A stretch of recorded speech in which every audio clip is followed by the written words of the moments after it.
Well, Macklemore, man, thank you so much for taking the time to sit down with me. Yeah, thanks for having me, man. Dude, I got to tell you, so of course I'm a fan of your music, but I am a huge fan of your golf brand, Bogey Boys. I literally Oh, have thank some of you. your shirts in my closet, and I've been getting ads on my Instagram for like months about your brand. Oh, we're doing our job. Yeah, Perfect. no, it's definitely working. Do you get to like design some of that material yourself? I do. I do. Yeah, I do it with another guy, and we do it all. So I love yes, that. not just some of it.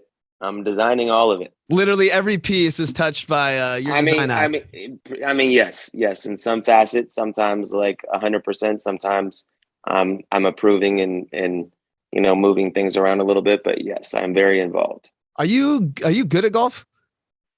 Some days, Yeah. most days no, but I enjoy it and I hate it and I question why I do it and then I come back. Yeah, I feel like I recently took it up, probably like the end of the pandemic. I feel like a lot of people did. It was one of the few things you could still do.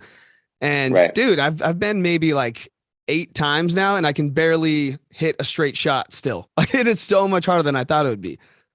Yes, I've been probably 100 times since I started and I feel the exact same way. Yeah, I feel like when I go with my friends, it's kind of nice. I feel like that's why we like your brand because it makes golfing, I think, more fun when you get to like wear some cool stuff out on the course. It's not those like boring golf shirts. Like it spices it up a bit. If you're going out there to have a good time, I feel like that's kind of where it fits. If you're gonna play trash, you might as well look great doing it. Yeah. So are you still on tour with Imagine Dragons or did that just end? We just finished. We finished on Thursday in LA. Are you excited to like have some more time to yourself? Or are you back in the studio already? I just got home. I got home last night. So I am just looking at an office that needs to get cleaned. I am looking at a closet that needs to be cleaned. I washed my car this morning.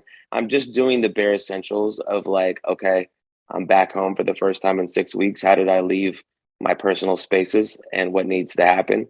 But yeah, I'll be back in the studio I just probably by next week. I just saw this I saw this video. I think it was John Mayer talking about post-tour depression. How like you get all this excitement and tours go go go and then you get off this tour and all of a sudden it just kind of stops. Like is that a real Yeah. thing that you experienced as well? Yeah, absolutely. I mean, I'm now I need to Google John Mayer's post I literally just saw it uh, like 2 days ago. tour Yeah, he was depression. talking about it. Yeah, no, it's very real. I think I mean, for 6 weeks I was in front of 15 to 40,000 people every other night, and that's a lot of energy to feed off of. And there's a routine that goes into that, and yeah, you get used to that lifestyle, and then you come home and your wife's like, hey, do the dishes, change a diaper, the kids need to go to school. And as much as all of that stuff is great in terms of being at home, there's definitely a pivot, and that pivot can sometimes be intense. So, I've done it for long enough that I know that it's coming, that transition. But yeah, I mean, we're kind of on day one of me essentially being home. It's not even 11 a.m. yet. And I've definitely been like, oh, there's that feeling. So yeah, it's there.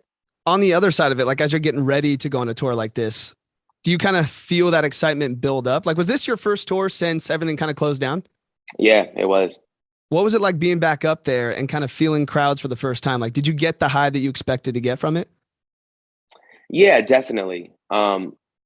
Even more so, I think that I had a renewed sense of gratitude, and not that that ever went away, but I think that when something is stripped away from you that you love, and then you get to do it again, there's just kind of a new appreciation for it. So, we had done a couple festivals, we had done some corporate shows, so it wasn't like the first time that I'd performed since the pandemic, but it was the first tour, and yeah, so it wasn't like completely brand new. I think that when it was the first time that I went back out after years of not performing, I definitely had, for the first time in my life, some imposter syndrome. It was Mm. like, I'm just, I'm, I'm a dad. Like I don't even do this anymore. And then by the maybe second show, it was like, oh yeah, this I'm is back in this is this. what I do. Yes. Yeah, I mean, I've seen some of the videos too of you back out on that tour, and dude, the crowds are going insane. Like it's like they remember every word to every lyric, and it looked like they were just excited to be there as you were. And it was just so cool to see the amount of energy you bring to those shows. Yeah, I mean, I think that in the same way that I had a renewed sense of appreciation and gratitude, I think that the fans do too, and people are super excited to get out and be in a stadium or an amphitheater and just enjoying live music, bringing their family out. There's a lot of families, more families than ever, um, and it was just dope. It was just fun to be with the people. I kind of want to talk about the new song a bit too, because it looked too like when you're playing this new song, like everyone kind of knew the lyrics already. And I think just because the song, you kind of made that dance challenge about it too. So I feel like that kind of opened up people to want to get loose and to really feel the energy in this song.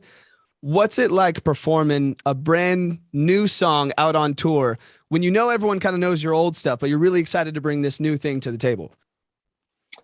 You know, it can be tough, and Maniac wasn't. I definitely had songs in the past where I'm like, oh man, this is a tough 3.5 minutes. But Maniac, there's something very infectious about it, and I think that people catch on to it very quickly. Um, I kind of teach them like the clap that goes along with the song, Mhm. and they learned it fast. And then we, you know, play the record, and people, reacted really strongly. And I think that that's a testament to music that is catchy, that has a beat that people resonate with and can dance to. Yeah, Maniac, I think, is definitely that track. Like Chant is good as well, but when I heard Maniac for the first time, I was like, this is it. Like, this is what I want to move to. You know what I mean? Right. What was the process like writing and coming up with that song? Like, what kind of inspired it? I mean, the hook, very rarely do I like start with the hook, and Ryan Lewis had played me that, and Windsor was on it, and it was just a guitar at the time, but I immediately was like, oh my God, this is stuck in my head. I definitely want to work on this. And my producer Budo and I, worked in the production. I wrote a bunch of different versions of it, and trying to catch that sweet spot of like relatability and you know things that are gonna kind of like stick and get stuck in your head. I think that, with the song like Chan, I'm like, okay, I'm about to rap 3 verses. I'm gonna go in, it's got a big hook, it's anthemic, but I want to rap. With Maniac, it's like I want to be relatable. I want it to, have melodies that are gonna get stuck. And so I wanted to make the best version of that, and then also just take from past experiences of relationships and put it into music. Yeah, I think the relatable hit the nail on the head, man. I've been in plenty of relationships just like Maniac, and that's what I feel like kind of fuels it. I'm like, this is fun. And you're right. There's something so exciting and passionate about wanting that feeling. You know what I mean? Completely. So is the writing process like as you're coming up with inspiration, does that look different now? Because like you kind of mentioned, you're a dad and you're in a family, and like kind of after the pandemic and everything, it'd been a while since you've been out on the road. How has the inspiration behind coming up with these songs changed compared to how you used to kind of be in that process? I mean, I think that a massive difference is just bandwidth. And, when I was like in my, early 20s or whatever, like you have so much time to just kind of focus on yourself, and you're trying to keep yourself alive, not three other kids and a dog. Um, so, so I think that there's that. And then just making sure that, I mean, particularly in the pandemic, like life shut down. So it wasn't even like I was doing no shows. I was, it was a bit of Groundhog Day, more so than my life had ever been before. And yeah, there was moments where it was challenging to kind of catch the spirit. I think that for me, I have a cabin out in the woods, um, well outside of Seattle, and that's where we would go. And I'd take just my producer and some different people that we work on records with, and we'd go up there and zone in for like 5, 6, 7 days, and that is where I kind of found my stride of just finding that personal space, that freedom, and working on art all day long. And now I feel like TikTok has kind of been worked into that whole process. Like it's something that artists I feel like are forced to do sometimes, but with you, it kind of feels like you found a sweet spot and it looks like you enjoy that side of it. Like, do you enjoy the TikTok side of it? I do. I think that you're right. It can be a job if you make it a job. And um, I always want to come from a place of being authentically myself and not just like what's going to get a ton of views. I think that it's a balance. Um, but yeah, it's definitely like, the tour ended, 4 days ago, 3, 4 days ago. And, it's Monday now. And it's like, all right, what TikTok are we posting? Mm. It is a schedule. It has to be a scheduled thing. Like I'm not on the platform just scrolling or, waking up and thinking about TikTok. It's not second nature for me. So it does have to be a little bit more planned out. But yeah, and then when I get in the zone, like the one where I took the scooter and got kicked out of Hershey, Pennsylvania, Yeah. like that was one of those like me being me moments of like, yo, follow me, like I'm gonna go ride the scooter through the crowd to to the candy store. Um, that's one of those things that you can't really like think of. It's not like Right. you're gonna hire a content team and they're gonna be like, all right, so when you're in Hershey, Pennsylvania, we're gonna have you do this. It's like, no, that just comes from me being weird and myself. So, it's a fine line, but I try to make it as much about my personality as possible. Yeah, I feel like some of my favorite ones are like that one where I think it's in New York, and you go around and you find just a random guy on the street, and you're like, "Yo, can I play you my new song real quick?" And just get that first reaction of Maniac. Is that something Right. just you come up with? Like that's literally you, or Yeah, I think that one was me. And yeah, and that stuff is fun. Like I remember being like, you know, uh, before I wasn't even a teenager, maybe like 10, 11. Like we used to come up to Broadway, which is an area that I live by on in Seattle, and um, just do random stuff with people. Like that was always part of like, let's get weird, let's get outside of our comfort zones, let's mess with people, let's talk to strangers. Like all of that stuff was like the foundation of me being who I am, and um, yeah, that just comes naturally. do you feel like when you first started, like when you first started getting on TikTok, do you think you had to find that voice? Did you kind of just know exactly what you wanted to do, or do you think it took some kind of falling on your face a little bit until you're like, oh no, this is kind of how I want to be authentically myself?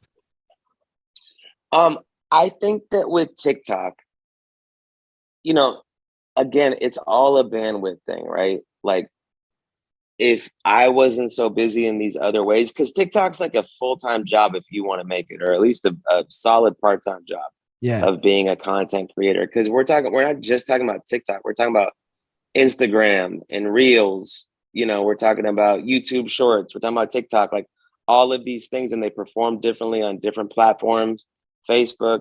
Um, so yeah, it's it's all like figuring out how I fit in. And yeah, it took me a minute to kind of understand it. And I'm like, okay, I put in a ton of time on this and no one watched it. And I made a selfie video, you know, singing the words that can't hold us, and 8 million people, watched it.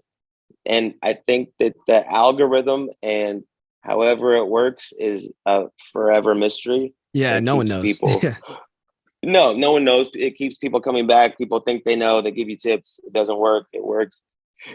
Who knows? I'm trying to have fun with it and Mm. and just be myself. So at this stage now that, you do have a family, you're still on tour, you're still making new music, and then you have the TikTok side of it too. Which part brings you the most satisfaction? Like which part makes you the most happy when you look at everything you're doing right now? What brings you the most happiness? I mean, I love being with my kids, man. Like, there's. It was so nice. They came down to the last show in LA, and just to be with them is just a reminder of like, oh yeah, I love this too. It's I'm not at home thinking like, oh my God, when can I get back out? And I'm someone that lives in the present. Like I'm also not on the road like, oh my God, I need to get back home. Like I am where I am. I luckily have an amazing life where I get to travel and perform, and yet also be like damn near full-time dad when I'm back at home. And um I think that they're all super fulfilling, and that there's not one over the other. But I mean, the family is the best. the shows will blend together, and so will the time with the kids, but um, there's something special about just being with your children and getting to know them and spending time with family. Like, you can't beat that. Are the kids old enough to know like who Macklemore is right now? Like, do they understand the Grammy? Do they understand the tour in the world? Do they get that yet?